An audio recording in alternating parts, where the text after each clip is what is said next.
很高兴您加入热门新闻频道，现在订阅并分享频道会更有趣。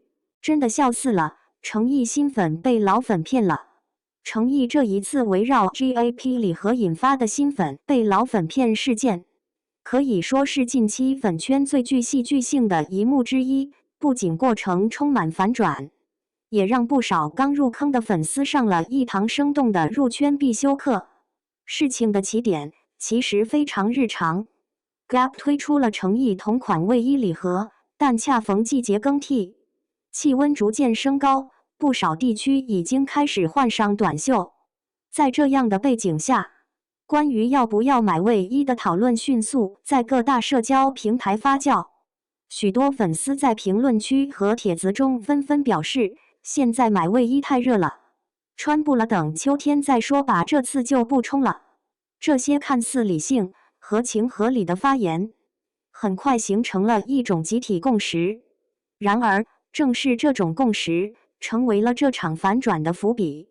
不少新加入的粉丝，也就是大家口中的新果果，在看到这些讨论之后，自然会选择相信。毕竟从逻辑上来看，天气炎热，实用性降低，确实不太适合入手卫衣类单品。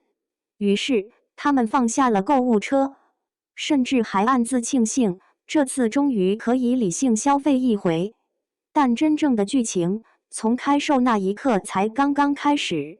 礼盒上线后，销售情况却完全出乎预料，最先售罄的，偏偏就是包含卫衣的那一款。短短时间内库存清零，速度之快，甚至让直播间的主播都来不及完整介绍产品，就不得不面对已售罄的提示。这一结果与此前铺天盖地的不会买形成了强烈反差。对于新粉来说，这几乎是一次认知崩塌的体验。明明大家都在说不买，为什么最后却是抢得最狠的？而老粉则在这一刻显得异常淡定，仿佛一切都在预料之中。事实上，这种现象在粉圈中并不罕见，甚至已经形成了一种默认的潜规则。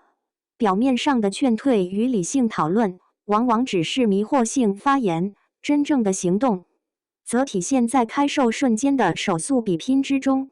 所谓防火、防盗、防同单，在这一刻被演绎得淋漓尽致。在日常互动中，粉丝之间或许亲密无间，彼此分享信息，交流心得，形成一种温暖的群体氛围。但一旦涉及限量周边或热门商品，关系就会微妙地发生变化，竞争意识迅速上升，每个人都希望自己能够抢到心仪的商品。在这种情况下，信息差反而成为一种策略，而假装不买则变成了降低竞争压力的方式。于是，就出现了这样一种看似矛盾却又真实存在的状态：一边在公共平台上表达这次不买，一边在私下默默下单；一边劝别人理性消费，一边自己全力冲刺。这种行为并非恶意欺骗，更多是一种带有玩笑性质的战术博弈，也是粉圈文化中颇具特色的一部分。随着事件的传播，不少粉丝也总结出了所谓的奇圈四大谎言，用以调侃这种现象。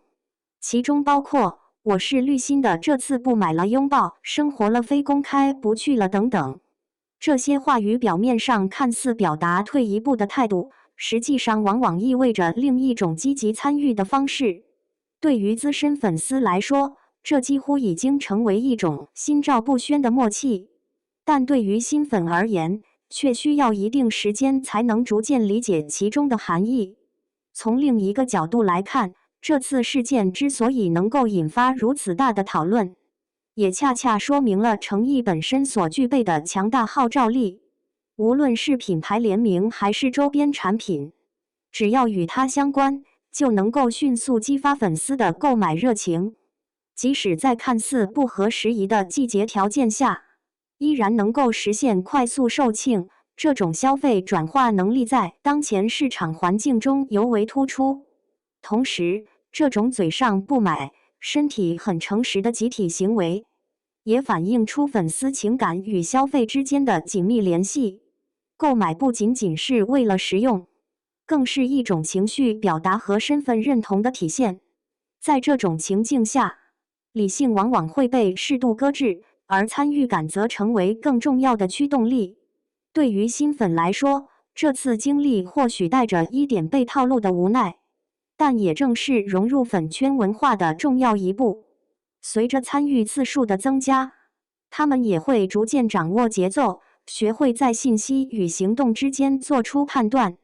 可以说，这场看似简单的抢礼盒事件，其实折射出的是粉圈内部独特的互动逻辑与文化生态。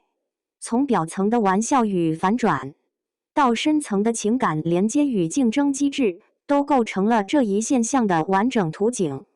而对于所有经历过这次反转现场的人来说，或许都会记住一个最简单却最实用的经验：当大家都在说不买的时候，真正需要做的，往往是先下手为强。